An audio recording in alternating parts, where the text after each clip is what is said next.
c'est une visite historique. Pour la première fois, Mayotte accueille un haut responsable de la diplomatie étrangère. Le secrétaire d'État aux Affaires étrangères du Kenya, Korir Sing'oei, est arrivé ce vendredi après-midi aux côtés du Français Thani Mohamed Swalihi. La journée a commencé à Nairobi et après 2h30 de vol, les deux hommes ont atterri à Mayotte avant d'embarquer à bord d'un plus petit appareil pour découvrir les paysages de l'île et mettre en avant son potentiel touristique. À leur arrivée, un accueil traditionnel leur a été réservé, suivi de plusieurs visites et de nombreux discours tout au long de l'après-midi.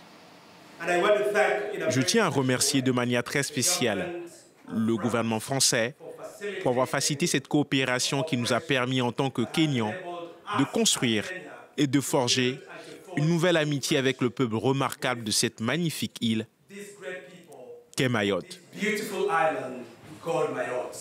Nous allons voir comment améliorer cette desserte aérienne entre Kenya et Mayotte, comment l'intensifier et comment faire en sorte que les Mahorais et les Mahoraises qui souhaitent voyager, que ce soit pour aller en Afrique, que ce soit pour aller en France métropolitaine ou partout dans le monde, eh bien, puissent le faire dans les meilleures conditions possibles.